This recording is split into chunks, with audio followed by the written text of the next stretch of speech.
नमस्कार, कंज्यूमर अड्डा में आपका स्वागत है। आपके साथ मैं हूं विपिन भट्ट और आज हम बात करने वाले हैं आपके दिमाग की। जी हां, क्योंकि आप भूलने की बीमारी जिसको डिमेंशिया कहते हैं, अल्जाइमर भी उसका एक रूप होता है और इन जनरल भी कई बार आपको लगता है कि कुछ याद नहीं आ रहा, कुछ भूल सा रहे हैं, कई बार क्लिक नहीं करती हैं चीज़ें।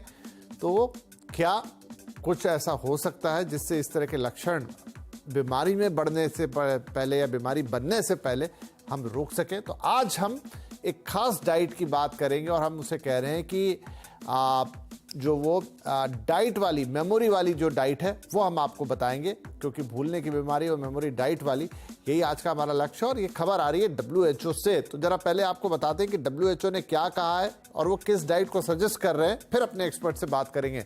तो देखिए, डिमेंशिया ये वर्ड अगर आपने सुना है तो अच्छी बात है, लेकिन ये एक क्लिनिकल टर्म है। इसका मतलब है कि याददाश्त का कमज़ोर होना, और ये बीमारी तेज़ी से बढ़ रही है, ऐसा WHO का कहना है।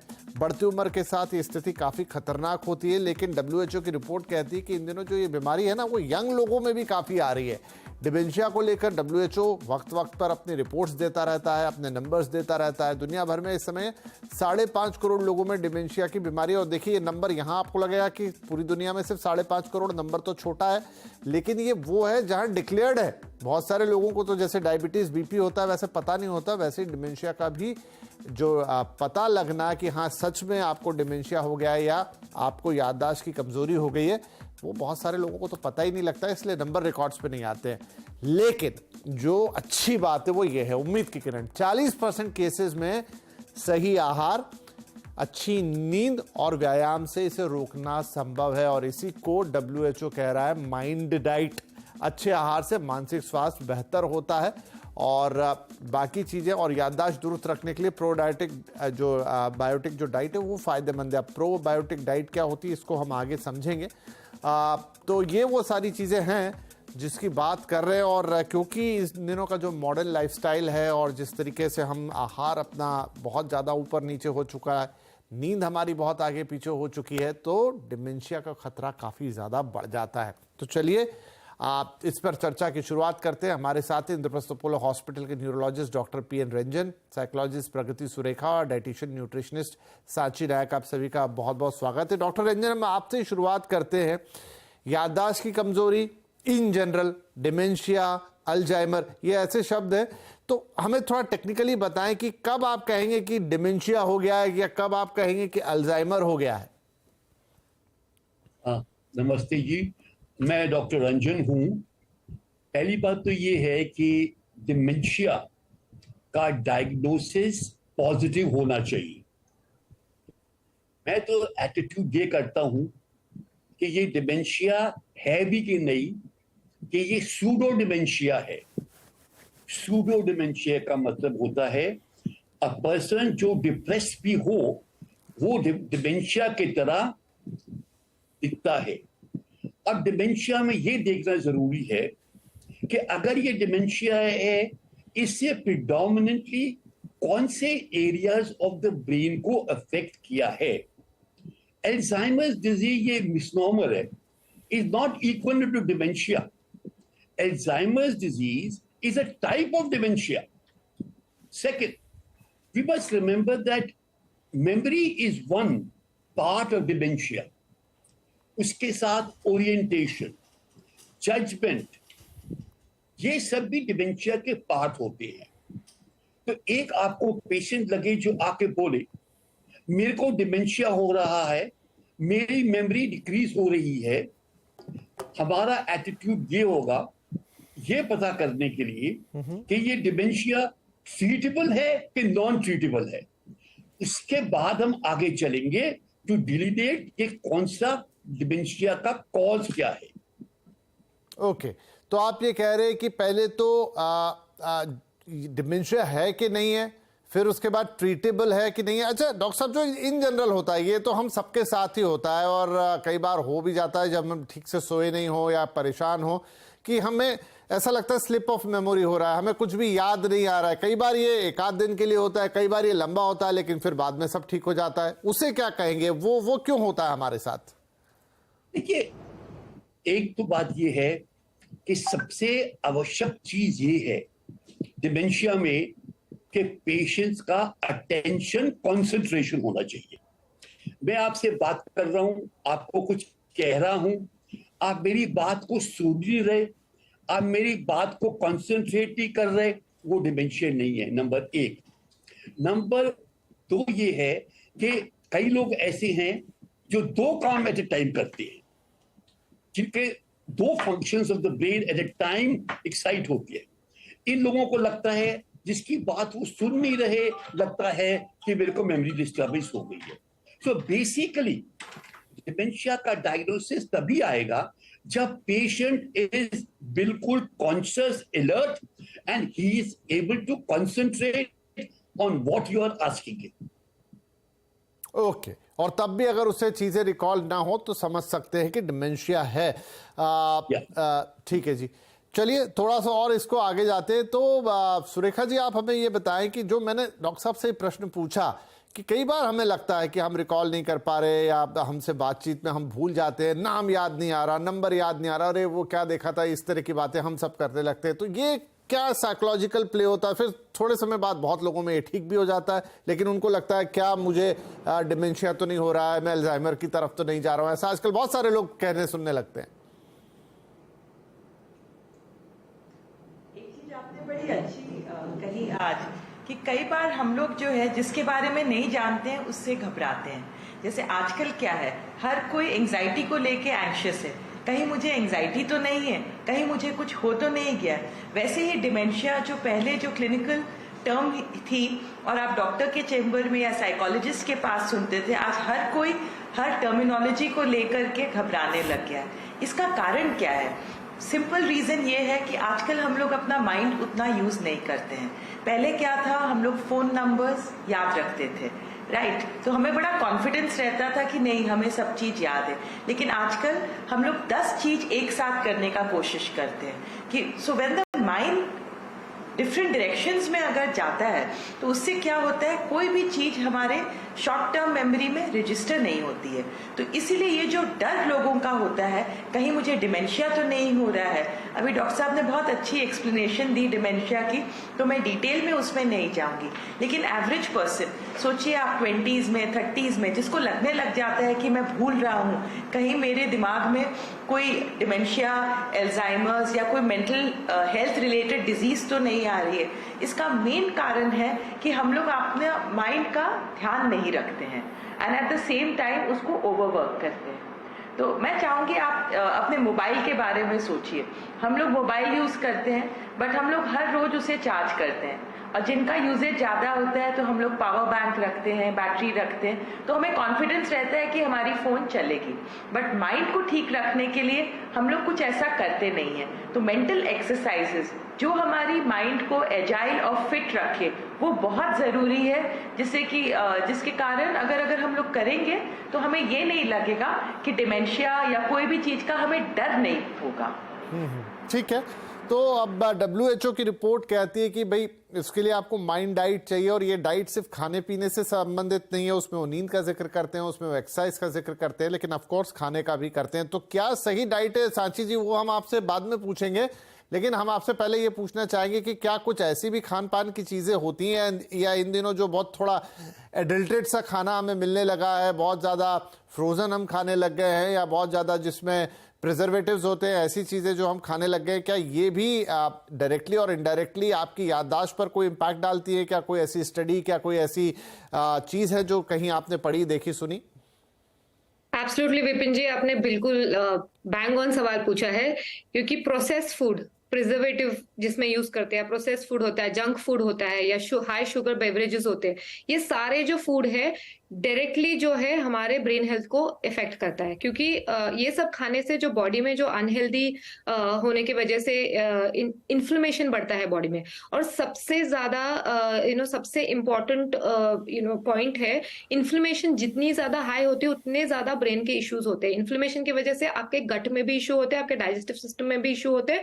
और हम मानते हैं कि हमारा ब्रेन जो है वो मेन फर्स्ट ब्रेन है, हमारा सेकंड ब्रेन जो है हमारा गट है, जो हमारा डाइजेस्टिव सिस्टम है।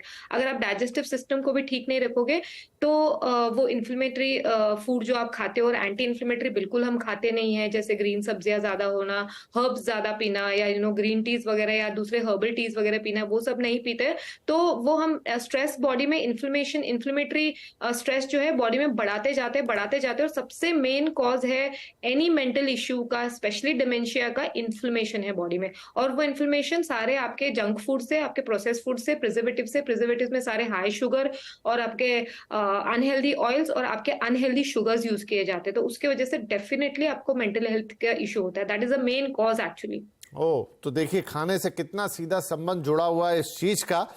ये शायद हम में से बहुत सारे लोग ना खाते वक्त सोचते हैं ना ध्यान रखते हैं, लेकिन अब आगे से खाएं तो इस बात को भी ध्यान रखें कि सिर्फ बीपी और शुगर या कोलेस्ट्रॉल यही नहीं, आपकी याददाश्त, आपकी मेमोरी, आपकी मेंटल हेल्थ, उस पर भी सीधा इम्पैक्ट आ रहा है आपके खान पान का। डॉक्टर साहब, अब ये WHO की रिपोर्ट कहती है कि 40% केसेस में आप डिमेंशिया को रोक सकते हैं अगर आप एक प्रॉपर डाइट लें, थोड़ा हेल्थ पे ध्यान दें, मतलब थोड़ा व्यायाम करें और नींद पर आप अपना फोकस करें।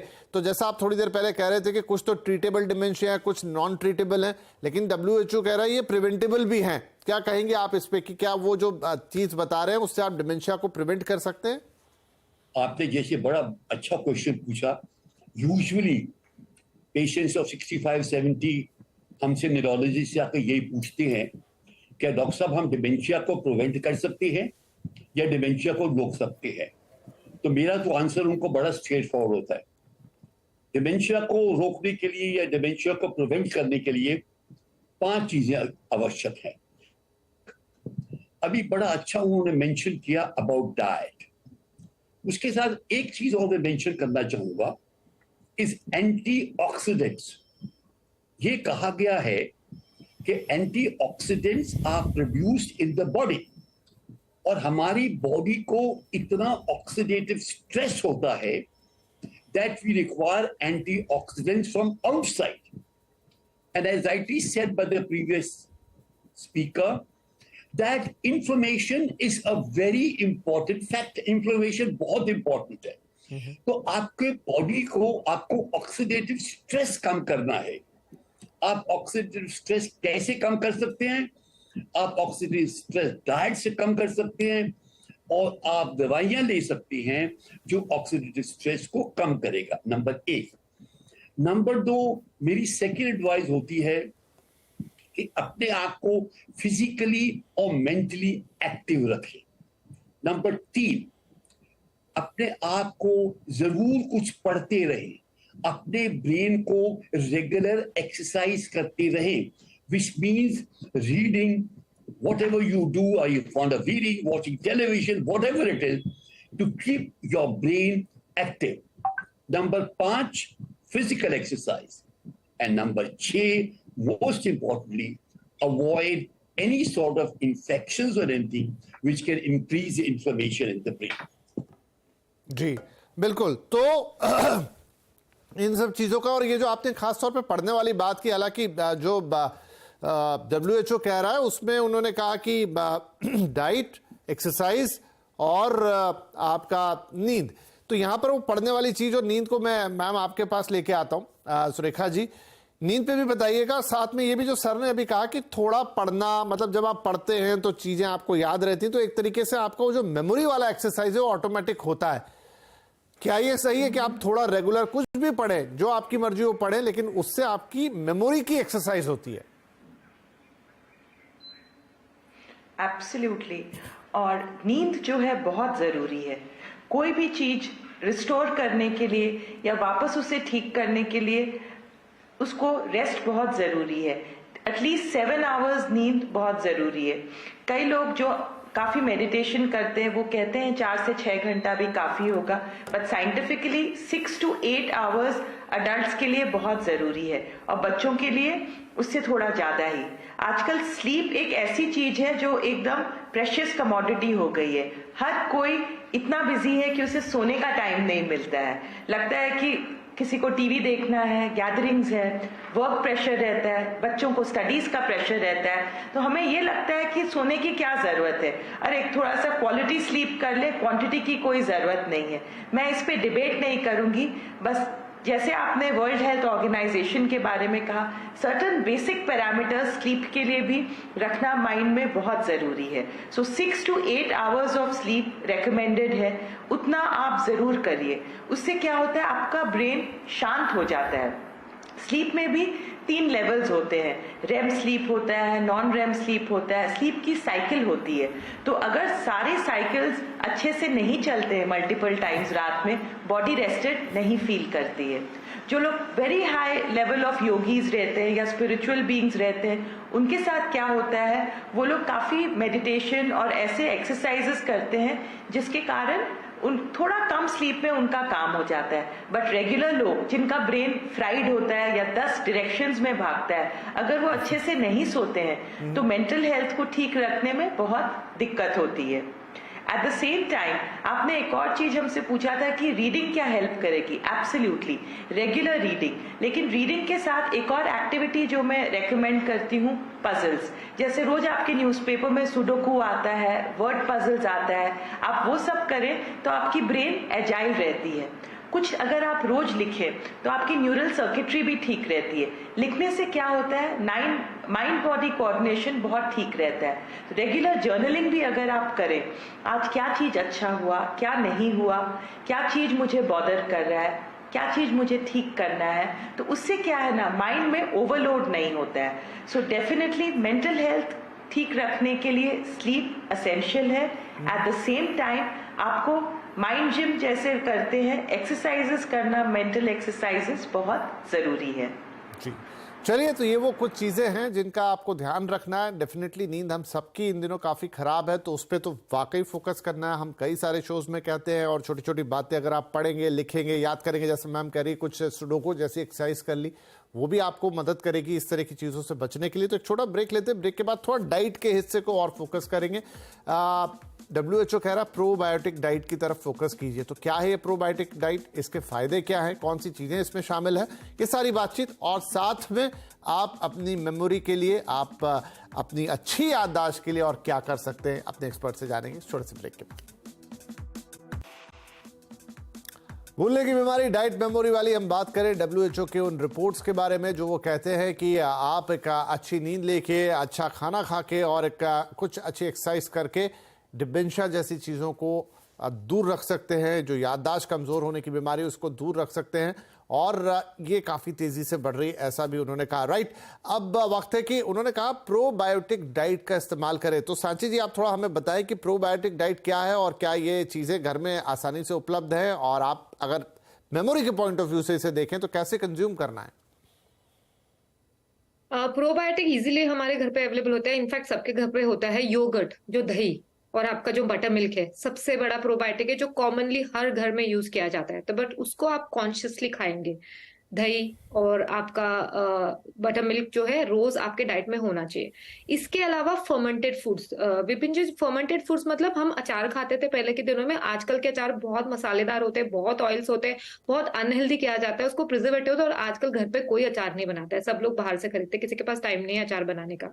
तो इसके लिए घर पे हम लोग को फर्मेंट करना चाहिए वेजिटेबल्स को, स्पेशली या तो क्यूकम्बर्स को। क्यूकम्बर्स तो ऐसे भी हम एज अ सैलेड खाते हैं, तो उसको वाटर और सॉल्ट, सिर्फ वो डाल के अगर आप थोड़ा सा धूप में अराउंड 1 वीक या उससे ज्यादा रखोगे बाहर, तो वो एक उसका कलर चेंज हो जाता है, इट गेट्स फर्मेंटेड। तो उसमें एक काइंड ऑफ बैक्टीरिया क्रिएट होता है which is more like a prebiotic probiotic, जो आप रोज आपके खाने के साथ खा सकते हो। उसको फ्रिज में रख दीजिए, उस कांच के बॉटल को जिसको आपने फर्मेंट किया हुआ है, वो आप रोज खाइए। So that is fermented food. तो आपको कोई एक्सपेंसिव सप्लीमेंट या एक्सपेंसिव फर्मेंटेड फूड बाहर से खरीदने की जरूरत नहीं है। अगर खरीदना भी है तो kimchi should again be part of your diet, क्योंकि kimchi is also again fermented pickle which is healthy.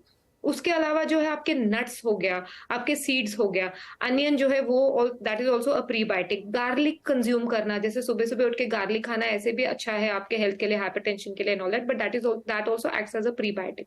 तो ये सारे जो है आपके प्रीबायोटिक्स प्रोबायोटिक्स आप घर पे खा सकते हो। इसके अलावा डेफिनेटली अगर आपको लग रहा है गट का इश्यू है, जैसे मैंने बोला गट हमारा स्मॉल ब्रेन है, तो गट को हेल्दी रखना बहुत जरूरी है। तो गट के लिए आप प्रोबायोटिक प्रीबायोटिक के सप्लीमेंट्स बहुत ज्यादा अवेलेबल है आजकल, और ड्रिंक्स भी अवेलेबल होते हैं, काफिर, कंबूचा, ये सब ड्रिंक्स भी अवेलेबल होते हैं। वो बनाना भी सीख सकते हो आप यूट्यूब पे या कहीं पे भी रेसिपीज में मिलेंगे। तो कंबूचा, काफिर, ये सारे ड्रिंक्स बना के पी सकते हो instead of having normal T, coffee. इसके अलावा या जूस आप कंबूचा वगैरह पी सकते हो। इसके अलावा आपके गट के लिए और ब्रेन के लिए ग्रीन लीफी वेजिटेबल बहुत इंपॉर्टेंट है। एक तो फाइबर की वजह से, एंड एक वो मैग्नीशियम और पोटेशियम में बहुत रिच होते हैं, जो आपके नर्वस सिस्टम को काम डाउन करता है, जो रिलैक्स करता है। तो दैट इज वेरी इंपॉर्टेंट कि आप ग्रीन लीफी वेजिटेबल्स रोज डाइट में इंक्लूड करें। Another brain food is your healthy fats. So आपके नट्स हो गया, आपका अवाकाडो हो गया, आपका फिश हो गया, जो भी ओमेगा 3 रिच फूड्स होते हैं, नट्स और सीड, वो बहुत इंपॉर्टेंट होता है। That is called a very important brain food.